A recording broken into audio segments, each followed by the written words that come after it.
I'm ashamed. I see that you are ashamed. I ask your forgiveness for my ugly words. I am old. I've learned something. You're forgiven.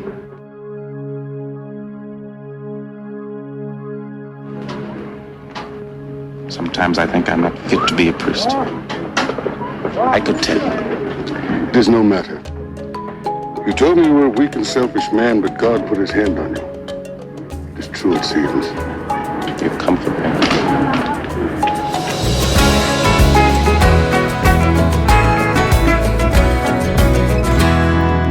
In that clip from the 1951 film version of Cry, the Beloved Country, MC Mangu on the right tells Stephen Kumalo on the left that he is ashamed to call himself a priest.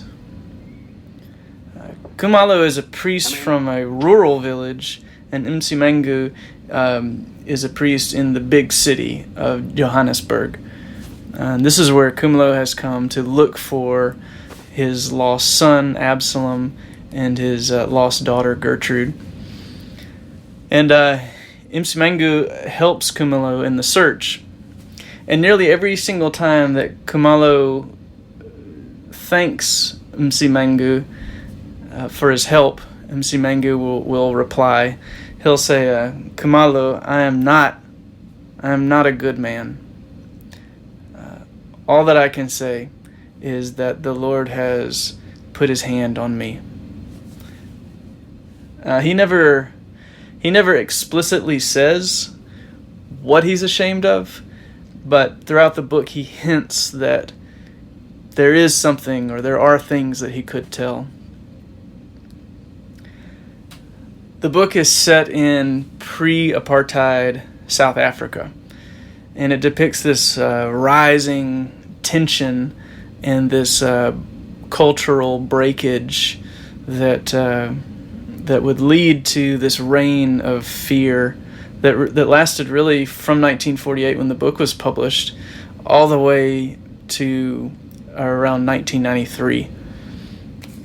It's a beautiful book. There's so much I would love to say about it.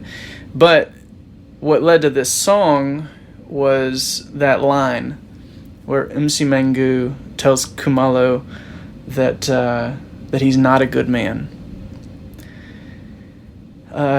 Kumalo's life is crumbling and tumbling into this just chaos of sorrow over his lost children. It is foolish to fear this one thing in this great city, with its thousands and thousands of people. It is not a question of wisdom and foolishness. It's just fear. Fear. My brother, come and pray. There is no prayer left in me. MC Mangu says that the only reason he is a priest is because of this mystery of God's grace. And so they comfort each other, but they don't comfort each other with their strengths or their ability to understand or fix the situation. They comfort each other with a confession of their own weakness and a reminder of this mysterious grace that both grips them and sustains them together. So that's the chorus and really the second verse. The first verse is actually from a different book. It's from a book by Frederick Beuchner called Godric. And Godric is a telling of the life of a medieval saint. Actually, it's very much about how unsaintly Godric really was. Somehow over the course of the story, I found myself admiring Godric's devotion and at the same time uncomfortably identifying with his kind of disgusting depravity. The book is very honest about both. And in the end, what becomes clearer and clearer is the cross of Jesus and the grace of God as being the only thing that can make us clean. So at one point, there are pilgrims, and the pilgrims are traveling to go meet the now famous and elderly Godric. They want to touch him and be blessed. And Godric is kind of repulsed by this idea. And sometimes he'll get in a rage and he'll chase the pilgrims away. And sometimes he'll let them come. And I want to read this paragraph about the pilgrims who come to be blessed. He says, to touch me and to feel my touch, they come. To take at my hands whatever of Christ or comfort such hands have. Of their own my hands have nothing, nothing more than any man's, unless now, at this tottering lame-wit age of mine, when most of what I ever had is more than mostly spent.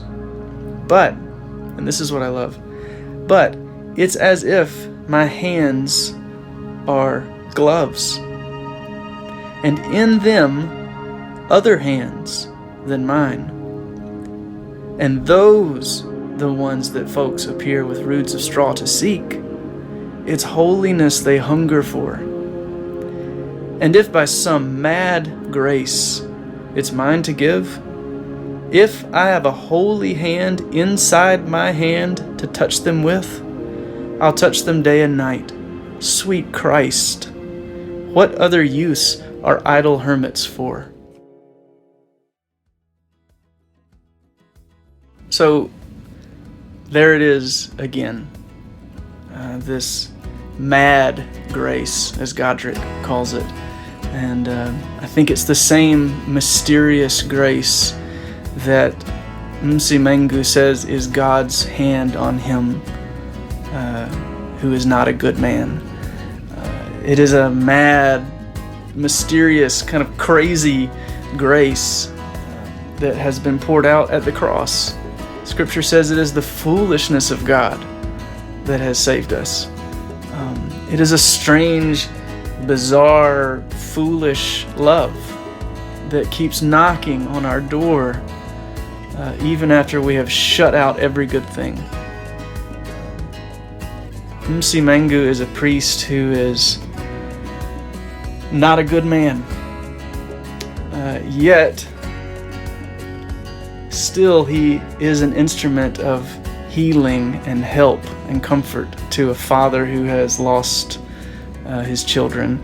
And Godric is a saint who is not very saintly, yet hidden in his hands are the hands of Christ. And these are the hands that, by grace and in spite of us, they give blessing to the world. One thing is about to be finished. But here is something that is only begun. And while I live, it will continue. Dumza, do not go before I have thanked you for all the things you have done. For I knew a man who was in darkness till you found him. all the white men I have ever known. I am no saintly man. Of that I cannot speak. But God put his hands on you. That may be. That may be. Will this go well? This night still. Go well. Go well. Kumalo, I am not a good man. Kumalo, I am not a good man. Kumalo, it's only that the Lord has shown me. Kumalo, Kumalo, I am not a good man. I'm not a good man, what can I say? Only that the Lord has shown me grace.